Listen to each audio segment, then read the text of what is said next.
Hey, welcome to part 3 of developing an LS swap kit for the Discovery 2. Just a quick recap. This is a previously LS swap Discovery that used to have the ACE kit in it. And basically I've unswapped it. I've removed the engine out of it. And going through all the parts that the ACE kit had and making my own version of them. So go watch part 1 and part 2 if you haven't seen that. And the plan is to get all of the parts for my kit working with this engine and this vehicle. This is a Gen 3 LS from a 2001 Suburban. And once I have all the parts working and proven, then I'm going to collect the full kit and all the parts I need for the swap. And I'm going to do an L swap on this black Discovery 2. And that will be, I will record the entire process, and that will be both it'll be the demo video, it'll be the full instructions video, and I'm going to use this opportunity to take pictures for all the instructions. And I'm going to use this opportunity to document every single part I needed so I can list that as like a shopping list. This one came to me with a cracked block, so it's a perfect candidate for a swap. It is otherwise in excellent cosmetic condition. So I'm excited to get that one going. So as soon as the swap is done and proven working in the gold one, we'll get to work on this black one. So let's tackle the power steering and air conditioning mount on this side. As you can see, I've figured out my own alternator mount. This is going to be a bit challenging with the engine out of the bay, but our power steering box is somewhere around here. So we want our power steering pulley to end up somewhere here. We want the high pressure port to kind of be this way, so that's going to put the low pressure tube pointing that way. We will probably have the original Land Rover pipe going like this, and then the air conditioning, well, we're planning to use a Rover AC. In my state and some other states, it's not legal to do your own AC work in the garage, so that's why I think keeping the Rover AC is important for this kit. I wanted you to be able to replace your engine without opening your air conditioning system, without disconnecting the AC at all. In fact, I have mine still connected, just sitting off to the side. Every good design starts by ripping off an existing design, right? So I've got the back bracket and the front bracket. That's where the power steering goes. I've rotated the power steering pump this way, so we have our pressure port going that way. This is supposed to mount the GM alternator. We're not going to do that. We're going to mount the AC, so I just left it a flat line. I've got this picture of the engine just to help me get a reference. We've got the rear bracket here. I made the front bracket. It looks like this. This is where a pulley will go. The Rover AC bolts will go in here. Bam, bam, bam, bam. A little piece of aluminum tubing here and here. There are going to be 4 pieces of aluminum tubing between the 2 brackets. All right, all of our parts are here. We've got a front bracket, the rear bracket, our AC mounts, all the aluminum tubing mocked up in plastic, and hopefully enough nuts and bolts to test this out. Right, here we are. There it is, all installed, but this side's good, but there's one issue on this side. It does collide with one of the coils, so I'll have to experiment.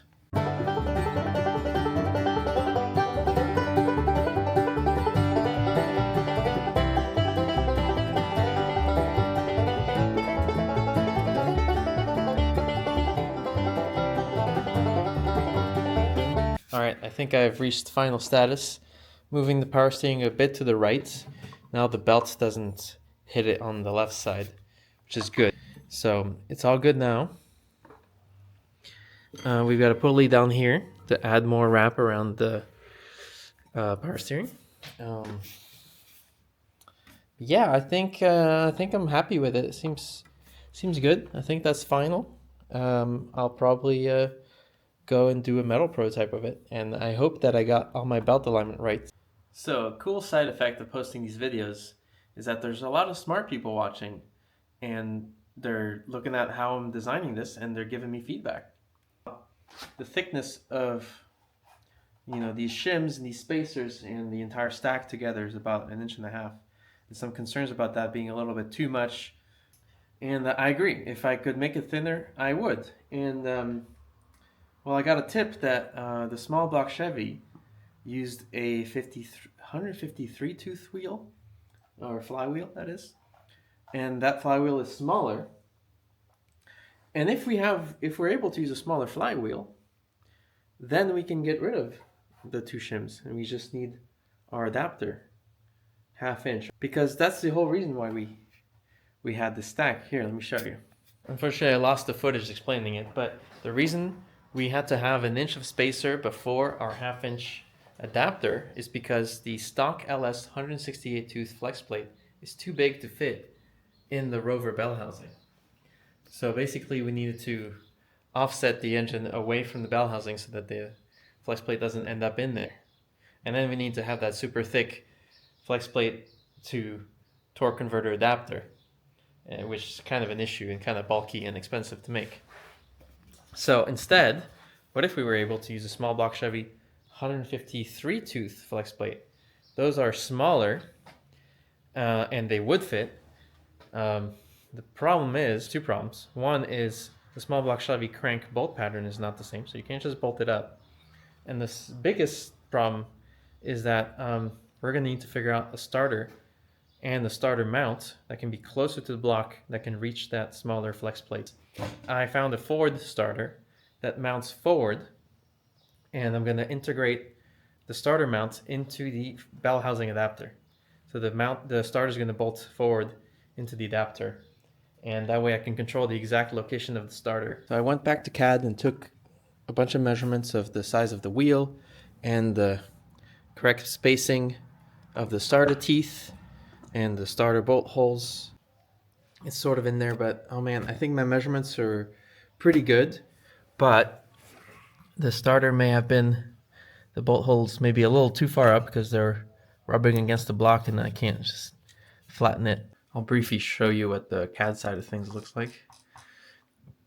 This circle is the starter opening. I've got 1, 2, 3 starter bolts on the circle. This circle is where the starter needs to be centered. So if we want to lower it, we have to lower it along that circle. So I just need to drag this point down a tiny bit. So as you can see, this is my line where the block is, and I guess this was a bit too close. All right, I think I pretty much got it perfect. As you can see, where I had to clearance a little bit of the front cover. Nothing essential, just there was like a little bit of a protrusion where the bolt is. I just had to cut that straight. We're really tight, and my measurements were pretty accurate because once I put the wheel, you can see the tooth engagement is really good, and I'll check it with a gauge. It's not normal for the teeth to be touching already. This flex plate should be spaced out, so it won't be this way. But just for testing the fit, this is really convenient because I can see where the teeth line up. Figured out a custom starter mount, a starter that works off the shelf. Now I just need to find the right flex plate. Instructions for the starter say you want a distance between the teeth. You want a gap there that is 0.02 to 0.035 inches. This welding wire is 0.03 exactly. So that's perfect. We can check it with that. We should be able to insert the welding wire in there. And we are, and it's not too loose. It's actually perfect. Switching gears for a sec. I got the power steering mount brackets and the associated hardware, and we're gonna test it out over there. This is the back bracket. It has press fit nuts. Here's the front bracket. It's a little thicker. And this is the air conditioning bracket for the front. So that will bolt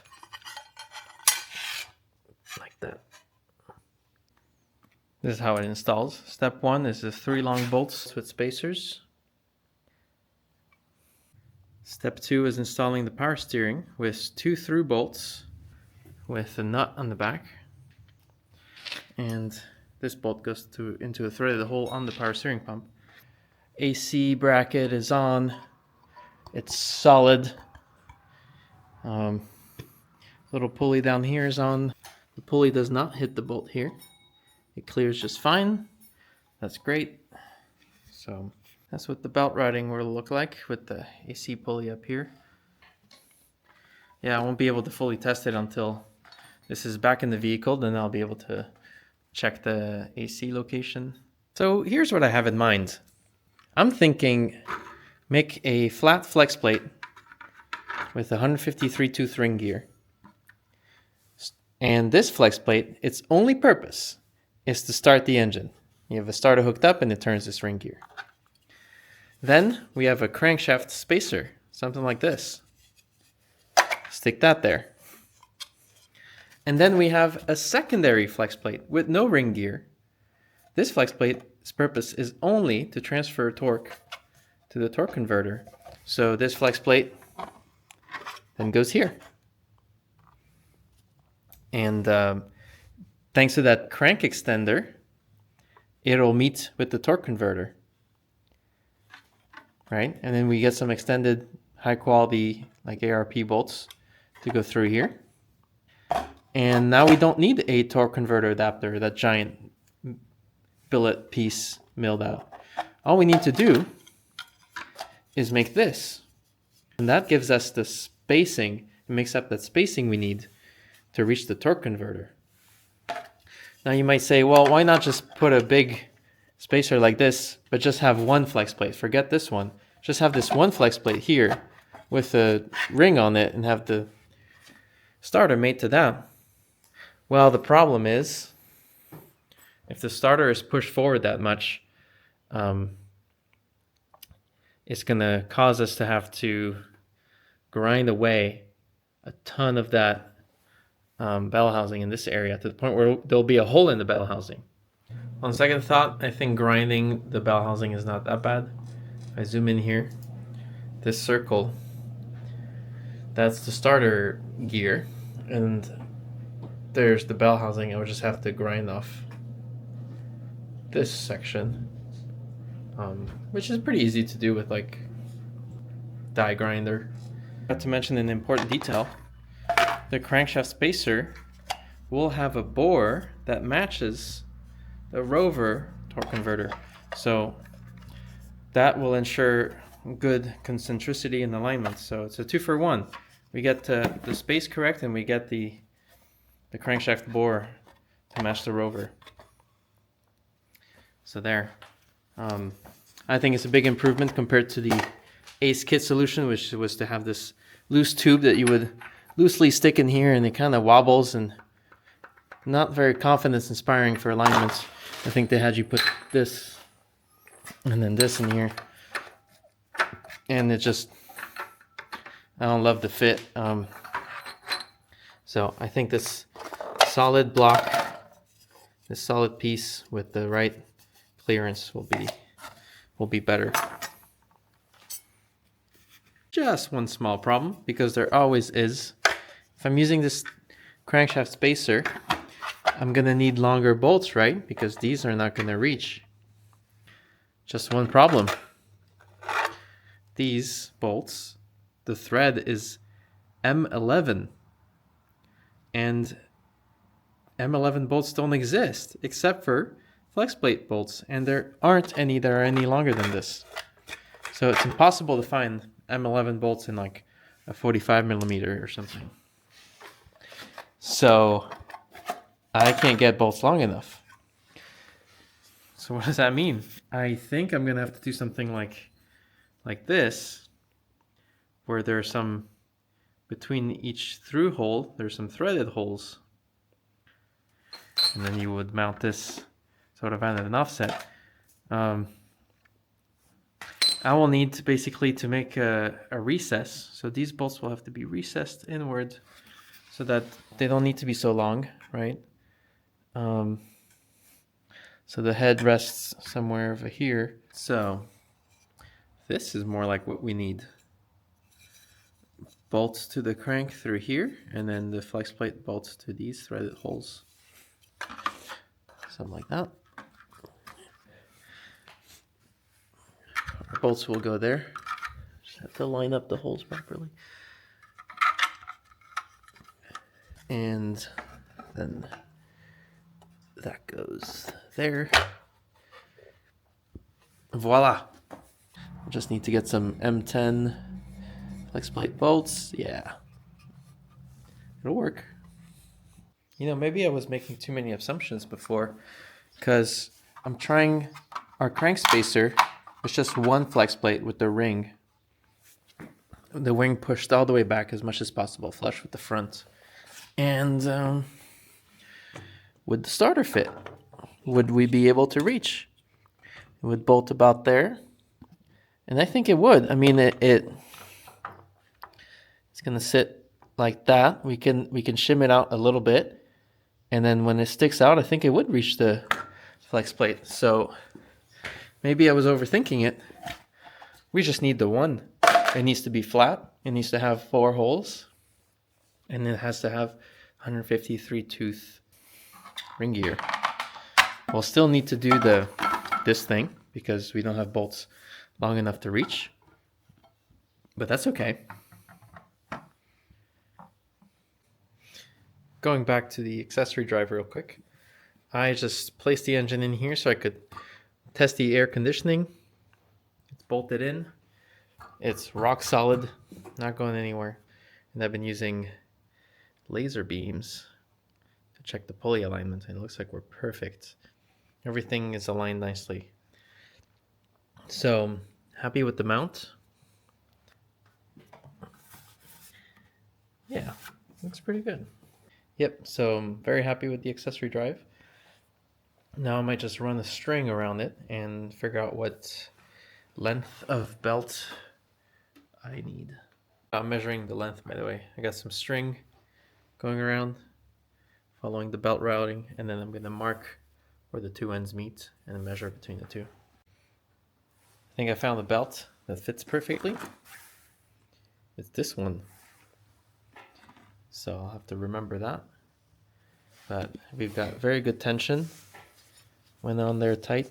Hopefully enough wrap around this. Everything looks good. Nothing's rubbing. Nothing's touching. I spun the engine. It looks pretty good. We might have a small problem. Watch as I release tension from the belt.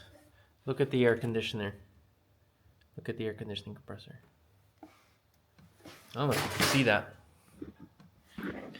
I don't think you can see that. But every time I release the belt tension, it twists, it wobbles. The belt is pulling down so hard that it's twisting the compressor down ever so slightly, which I'm afraid could put the belt pulley out of alignment. I don't know if it's within tolerance, but either way, I'm thinking that I need to rethink that and avoid that flex somehow. Guys, I think I found the solution to all of my problems. This is a small block Chevy, 153 tooth, internally balanced flex plate, and it's flat. This is perfect, and I'm going to explain why, and why I didn't think to use this sooner. Remember, I made this, and where I left off is I thought, oh, I'm going to have to make myself a custom flex plate with a 153 tooth ring wheel and the holes for and torque converter bolt holes to match the rover. Well, what if there already was a 153 tooth flex plate that was flat? And because it's flat, I can drill my own torque converter bolt holes onto this. That's no trouble at all. The trouble was having to manufacture my own or a custom flat 153 tooth flex plate. But here it is. And the reason I couldn't use this before is that before I had the crank adapter, before I thought of doing that, this wouldn't fit because the small block Chevy bolt pattern is different. And in this case, this is for a 2-piece rear main seal engine. And in this case, the center bore is bigger. So it wouldn't have fit even with, you know, one of these adapters. See? Wouldn't fit. But since I'm making my own crank adapter anyway, I can adapt to any size bore and any bolt hole pattern that I want. I can do whatever I want with this. So now it opens up a world of possibilities, a bunch of other flex plates I can use. And this one's going to be perfect. A very heavy duty flex plate, so I am not worried about this one breaking on people. This is what that new adapter looks like. So it goes like this. Step 1, bolt down the adapter. And step 2, you bolt the flex plate. Looks like I messed up one of the bolt holes, but otherwise they line up pretty good. So in conclusion, we have 2 CNC machine pieces, much simpler than before. This new crank adapter and the bell housing adapter, which is 1/2 inch thick steel. And the only things I've changed is I've added some material to cover some holes there. Of course, I've added the front facing starter mount and closed up the gap there. Those are bolt holes for the starter. Everything aligns well, right?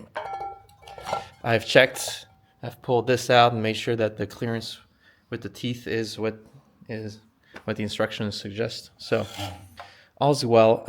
I think I'm ready to fix up my CAD plans, send that for CNC machining finally for first prototype. So I've pretty much finalized the CAD files. Got the starter mount there. So figured out the tolerances for locational fit, for press fit, marked everything, so looking good there. Same with the crank adapter, triple checked everything, all the tolerances, got the drawing done. Anyway, sorry about all the vertical video, I keep forgetting to switch the camera. But I officially have the prototype on order. So I'm waiting on the CNC machining to come back, and so I think I'm going to wrap this video up here, and next time I'm going to be very excited to show you the prototypes. So yeah, stay tuned for next time. I'll have that for you. I'll have a fix for the AC bracket flexing and all that, so stay tuned. See you in the next one.